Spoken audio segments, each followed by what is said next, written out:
지속가능 경영 ESG 실무자가 꼭 알아야 할 글로벌 가이드라인 13 이노스셜랩 지속가능 경영센터 유승권입니다.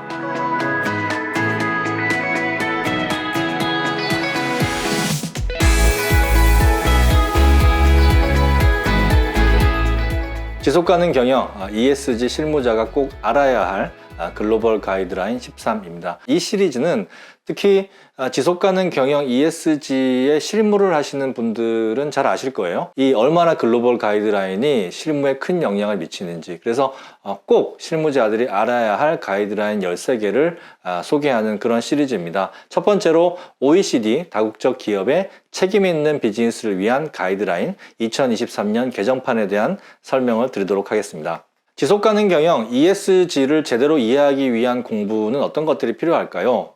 개념 맥락 잘 아는 게 중요하죠.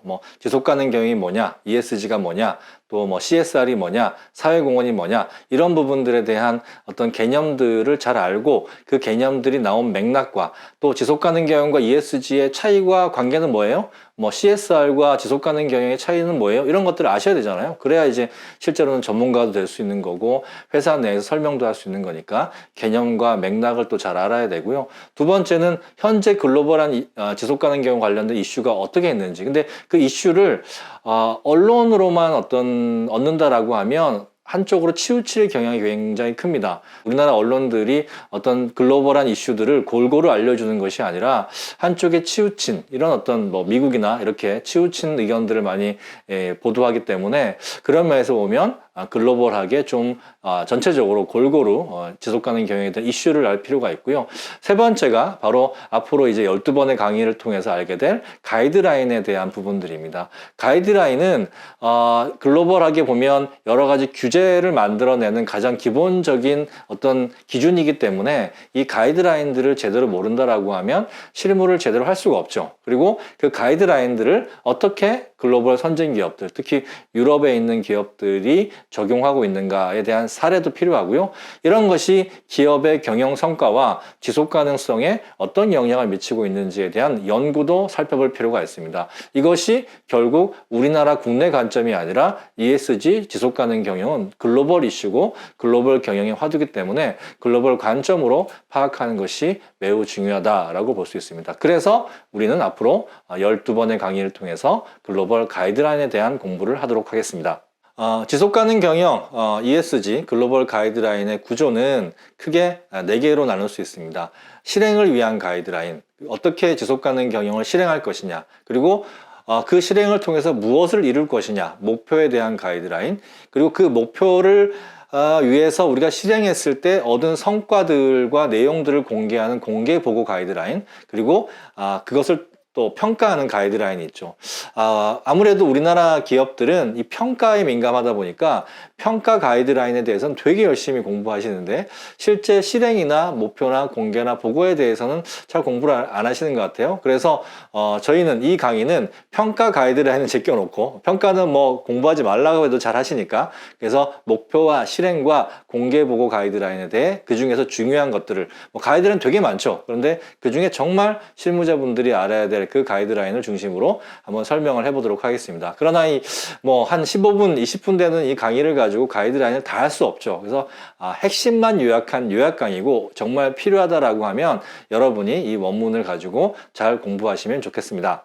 그래서 첫 번째 시작할 가이드라인은 OECD 다 아시죠? 다국적 기업의 책임 있는 비즈니스를 위한 가이드라인인데요. 2023년 개정판이 나왔습니다. 여기에 대한 설명을 드리도록 하겠습니다. 우리 OECD 이 가이드라인은 1976년에 처음 만들어졌습니다. 지금과 같은 이름은 아니었고요. 원래 만들어질 때 이름은 OECD 차원의 글로벌 투자 가이드라인이었습니다. 그래서 글로벌 경제 발전에 기여하는 선량하고 책임 있는 기업을 위한 투자 지침이었고요. 이것이 2000년도에 글로벌 기업의 책임 경영을 위한 가이드라인, 특히 제3세계에 진출하는 선진국 기업들이 글로벌 공급망에서 어떤 사회, 환경적 책임을 촉진하기 위해서 가이드라인을 2000년도에 만들었고요. 그게 2011년에 현재의 다국적 기업 가이드라인, 멀티 엔터프라이즈를 위한 가이드라인으로 업데이트됐고, 그것이 다시 2023년에 또 업데이트가 됐습니다. 네, 2023년 7번째 개정판의 서문에는 뭐라고 나와 있냐면요. OECD 다국적 기업 책임 경영 지침 가이드라인은 지속 가능한 발전에 대한 사업의 기여를 강화하고 사업 활동이 사람, 지구, 사회에 미치는 악영향을 해결하기 위해 OECD 회원국 정부가 다국적 기업에 공동으로 다루는 공고 사항이다. 이렇게 나와 있습니다. 여러분이 이제 앞으로 12번의 강의를 통해서 공통점을 발견할 수 있을 텐데요. 모든 지속가능 경영 ESG와 관련된 가이드라인은 무엇을 궁극적인 목적으로 하고 있냐면 지속 가능한 발전이다 라고 얘기를 하고 있습니다. 지속 가능한 발전은 뭔가요? 현재 세대의 활동이 우리 다음 세대, 미래 세대의 지속 가능성에 악영향을 끼치지 않는 것을 얘기합니다. 그러니까 그런 지속 가능 발전을 위해서 모든 지속 가능 경영 ESG가 이루어져야 한다라고 하는 것을 강조하고 있는 거죠. 네, 2023년에 개정된 우리 OECD 책임 경영에 기반한 다국적 기업 가이드라인의 목차는 이렇게 되어 있고요. 이 목차 중에 오늘 살펴볼 것은 주요 주제에 대한 것을 요약해 보겠습니다. 세 번째가 정보 공개고요. 네 번째 인권, 다섯 번째 고용과 노사관계, 여섯 번째 환경, 일곱 번째 부패 및 뇌물 척결, 여덟 번째 소비자 권익, 아홉 번째 과학기술과 혁신, 열 번째 경쟁, 11번째 세금입니다. 이 내용들이 OECD 글로벌 가이드라인이 요구하고 있는 기업의 책임 경영의 요소들입니다. 정보 공개는 지금 우리가 지속가능 보고서를 많이 쓰고 있듯이 OECD도 지속가능 보고와 같은 정보 공개를 요구하고 있습니다. 첫 번째가 이해관계자의 관점과 정보 요구사항을 고려하라 라고 하는 거죠. 여러분도 GRI라고 하는 이제 지속가능 보고서 가이드라인을 가지고 보고를 많이 하실 텐데 거기서도 중요하죠. 이해관계자들이 참여를 통해서 중대성 주제를 선정하고 이해관계자 관점에서 정보를 공개하라 라고 하는 것이고요. 두 번째가 기업의 공시 정책에 포함되어야 될 요소들에 대해서 얘기하고 있습니다. 재무 및 운영 결과라든지 기업 목표 및 지속 가능성 관련 정보라든지 자본 구조, 그룹 구조 및 통제 장치 이런 것들이 포함되어야 된다라고 얘기하고 있고요. 세 번째가 이제 지속 가능 경영과 직접적인 관련이 있는 부분들인데요. 책임 있는 비즈니스 수행 관련 사항, 즉 여기서 책임 있는 비즈니스라고 하는 것은 바로 이 지속가능 경영 ESG라는 얘기입니다. 그래서 책임 있는 비즈니스 수행 관련돼서 정책과 행동 강령과 공개적 성명, 또 비즈니스와 책임 있는 행동을 통합하기 위한 관리 감독 체계, 그리고 실사라는 말이 들어가 있는데요. 이번에 개정판에서 실사라고 하는 부분들이 중요하게 들어갔습니다. 즉 이제는 우리가 우리 회사만 잘하는 것이 아니라 공급망 전체에 이런 지속가능 경영, 책임 경영을 잘하기 위해서 실사라고 하는 것이 매우 중대한 요소다라고 하는 것을 강조하고 있고요. 네 번째는 이런 공인된 기준, 기업 마음대로 하는 것이 아니라 어떤 국제적으로 공인된 회계 및 공시 기준에 따라 정보 공개를 해라. 그래서 GRI라든지 또는 ISSB라든지 이제 유럽은 ESRS가 나와 있지 않습니까? 그래서 ESRS라든지 이런 공인된 기준을 채택해서 정보 공개를 하라라고 하는 얘기를 하고 있습니다. 자, 주제에 들어와서 첫 번째 인권입니다. 인권에 대해서는 6가지를 얘기하고 있는데요. 첫 번째는 인권 존중, 그리고 인권 침해 불가, 악 영향을 해결해라 라고 하는 것인데 이건 뒤에서 설명하게 되는 UN 기업과 인권 이행 지침에도 나와 있습니다. 두 번째는 비즈니스 가치 사슬 전반, 이게 정말 중요한 거죠. 지속가능 경영 ESG에서는 우리 회사만 잘하는 것이 아니라 비즈니스 가치 사슬 전반에 대해서 잘 해야 된다라는 얘기를 하고 있는데 OECD도 마찬가지입니다. 그래서 비즈니스 가치 사슬 전반의 직접적 인권에 대한 악영향을 방지 및 해결해라 라고 하는 부분이고, 세 번째가 사업관계, 제품 및 서비스의 간접적인 인권 악영향을 방지 해결해라. 그러니까 2번과 3번은 우리가 직접적으로 인권 문제에 악영향을 끼치든 아니면 제품과 서비스나 협력업체를 통해서 또 악영향을 끼치든 간에 이 모든 것들을 해결해라 라고 하는 부분이고요. 네 번째가 그것을 위해서 회사는 인권 존중을 위한 정책을 수립하고 대표자나 이사, 의장이 약속을 해라 이렇게 얘기하고 있고요. 다섯 번째, 인권 실사를 해라. 그래서 공급망, 우리가 직접적으로 영향을 미치는 우리 회사 내에 또 협력회사, 것들, 그리고 상품과 서비스가 끼치는 그런 고객의 단까지 인권 실사를 실행해라 라고 요구하고 있고요. 여섯 번째가 인권의 부정적 영향을 시정하기 위한 프로세스나 이런 것들을 실제로 운영을 해라. 그러니까 실사만 하지 말고 문제를 해결해라 라고 하는 것을 요구하고 있습니다. 예, 인권에 대해서는 이 6가지를 OECD가 요구하고 있다라고 하는 것을 알아두시고요. 다음으로 고용 및 노사 관계입니다. 우리가 흔히 얘기하는 이제 노동권에 대한 부분들인데요. 6가지를 또 얘기하고 있습니다. 첫 번째, 노동자의 단체 결성 및 가입의 자유 보장. 그러니까 단체 활동, 노조 활동들을 자유롭게 보장하라는 것이고요. 두 번째가 단체 교섭권. 개인이 노동자가 기업을 상대로 하기가 어려우니까 노조나 또는 노동자 단체를 통해서 단체 교섭권을 존중하라. 세 번째가 아동노동의 폐지. 그다음에 네 번째가 강제노동의 폐지. 이것은 인권과 관련된 모든 내용들인데 아동노동, 강제노동 한국에서는 없습니다 라고 얘기하지만 우리나라를 넘어서 제3세계에 가면 아동노동은 아직도 여전히 많습니다. 아동노동과 강제노동을 어떻게 폐지하고 있는지에 대한 부분들을 또 우리가 보고하고 관리해야 된다.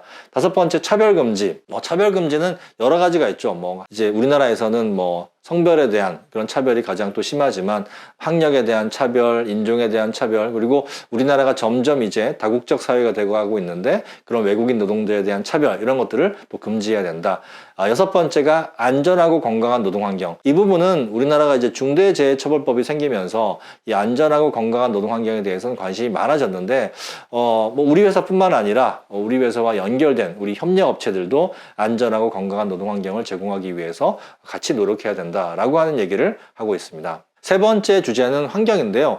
특히 이번에 개정판이 나오면서 기후변화와 생물다양성 손실에 대한 부분들이 추가가 됐습니다. 그래서 기후변화, 생물다양성 손실, 산림벌채, 대기 수질, 토양에 대한 오염, 유해물질 및 폐기물 관리에 대한 부분들을 특히 환경에서 강조하고 있고요. 첫 번째가 수명주기 전체의 환경관리 시스템을 구축해라. 수명주기 전체라는 게 뭡니까? 우리 회사의 제품과 서비스를 만들기 위해서 저기 원재료 단계부터 시작해서 나중에 폐기해서 재활용하는 그 모든 단계에 있어서 환경 영향을 평가하고 그 환경에 부정적인 영향을 주는 것을 방지하기 위한 실사 체계를 또 구축하라라고 해서 실사 체계에 대한 부분들을 또 강조하고 있습니다. 그러니까 이제 지속 가능 경영 ESG에서 실사라고 하는 것을 빼놓고 얘기하기가 어려운 그런 이제 상황이 된 거죠. 두 번째, 이해관계자가 참여해야 된다. 그래서 특히나 우리 그 밸류체인에 있는 협력업체나 그리고 우리 고객 소비자들이 우리 회사에 요구하는 또 우리 회사가 위치하고 있는 지역사회에 있는 주민들이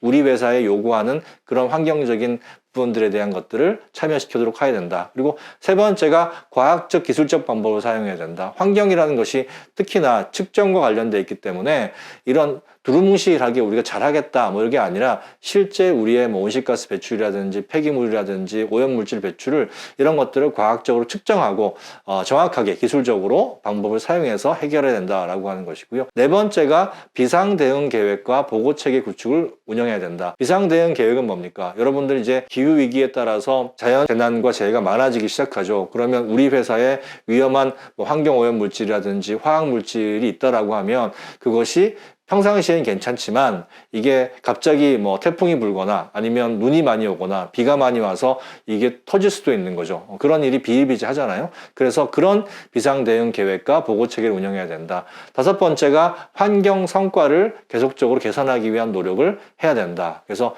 사용 가능한 최상의 기술을 채택해서 환경 성과를 개선하고 과도한 환경 영향이 없는 제품 또는 서비스를 개발하고 제공하고 이런 일들을 해야 된다라고 하는 거죠.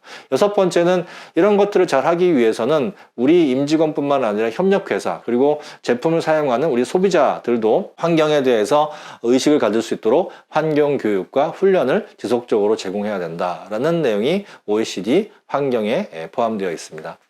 네 번째가 부패 및 뇌물 채권입니다. 부패 행위를 금지하고 내부 통제 시스템 구축 운영하고 불법적인 소규모 영업 촉진 비용의 결제를 금지해라. 그런 거죠.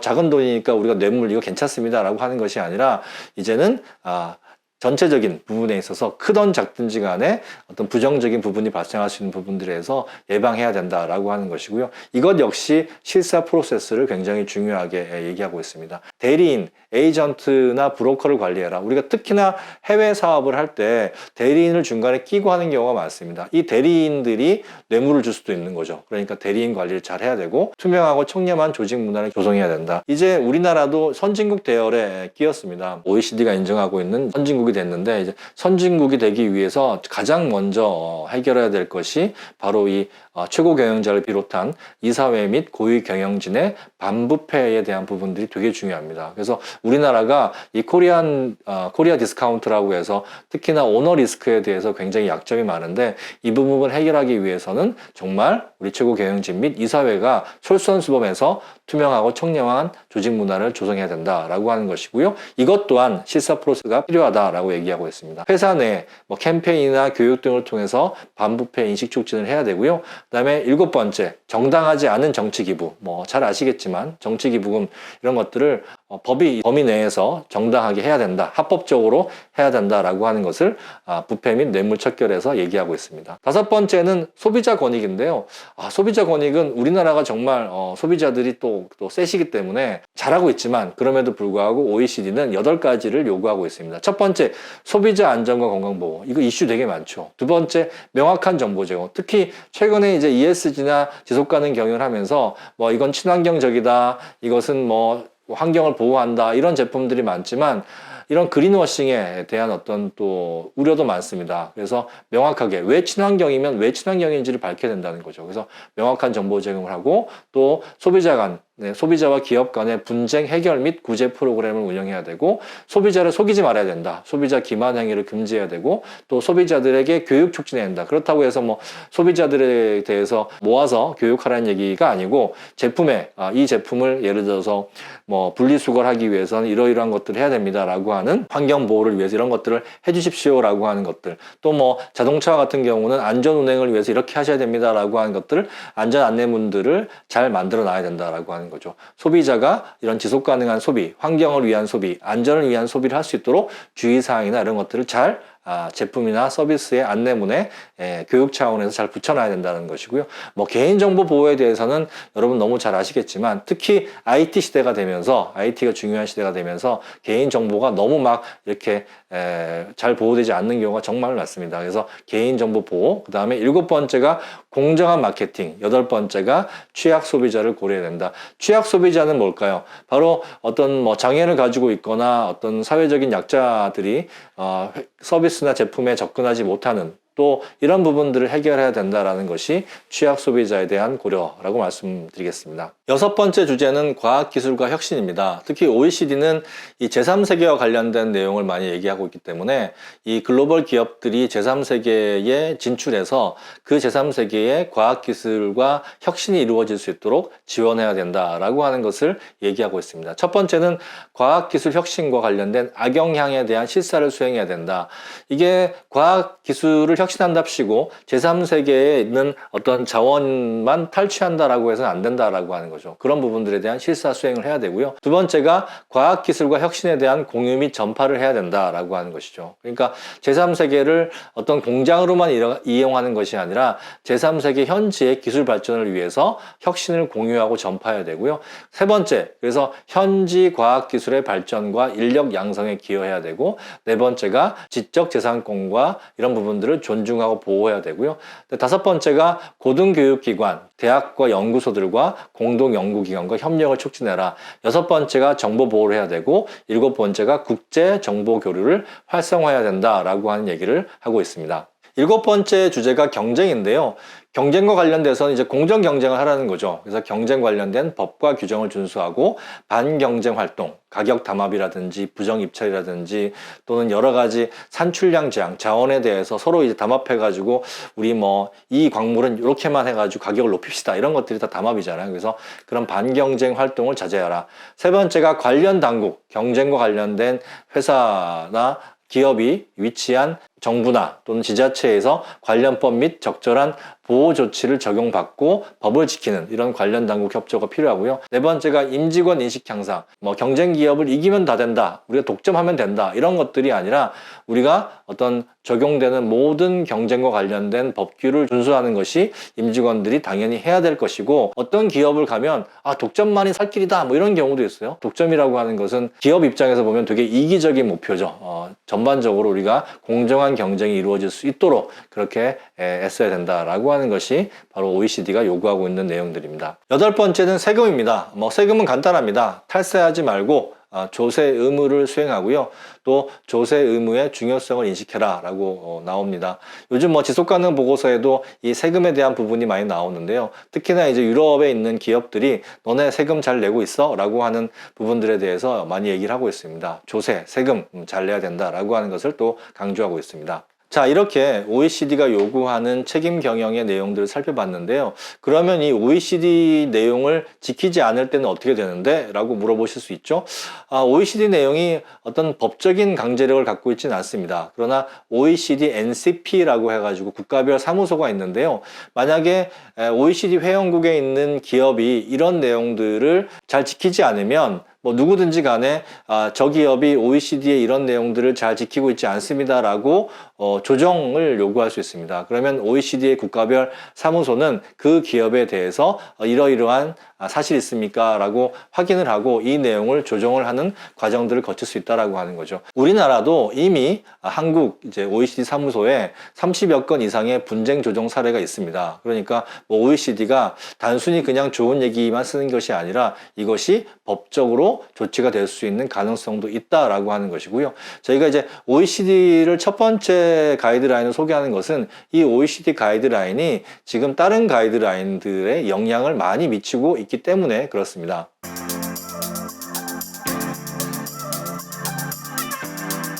자, 요약하겠습니다. 다국적 기업의 책임 있는 비즈니스를 위한 OECD 가이드라인은 8가지 주제에 대해서 기업이 책임 있는 활동을 하기를 요구하고 있습니다. 첫 번째가 인권 존중과 보호고요. 두 번째가 환경 보호와 보존, 소비자 권익 보호, 조세 정책의 준수, 공정 경쟁, 과학 기술 혁신 촉진, 부패 척결과 예방, 노동권 존중과 보호입니다. 여러분 이렇게 보시면 이 내용이 현재 지속 가능 경영 ESG에서 요구하고 있는 내용과 똑같네 라고 알 수 있으실 거예요. 맞습니다. 이 OECD 글로벌 가이드라인이 현재 지속가능 경영 또는 ESG에 대한 그 기본적인 판을 제공하고 있습니다. 이게 언제 나왔다고요? 1976년에 나왔거든요. 거의 이제 50년 된 가이드라인입니다. 그만큼 지금 지속가능 경영에 있어서 가장 기본을 이루고 있다라고 하는 것이죠. 그리고 이것이 무엇을 향하고 있다? 바로 지속가능한 발전, 지속가능한 지구환경과 지속가능한 사회 공동체를 이루기 위해서 기업들은 이렇게 해야 된다라고 지금 얘기하고 있습니다. 우리나라 OECD 이제 선진국이 됐습니다. OECD 선진국이 됐기 때문에 우리나라에 있는 기업들은 이런 내용들을 책임 있게 지켜야 된다라고 하는 것이 아주 기본적인 원칙이라고 말씀을 드리겠습니다. 지속가능 경영 ESG 실무자들이 꼭 알아야 될 13가지 글로벌 가이드라인 첫 번째 시간 OECD 가이드라인에 대해서 설명드렸습니다. 앞으로 우리 12번의 강의를 통해서 우리 글로벌 가이드라인을 좀 제대로 알아보는 시간을 가졌으면 좋겠습니다. 강의 들어주셔서 감사합니다.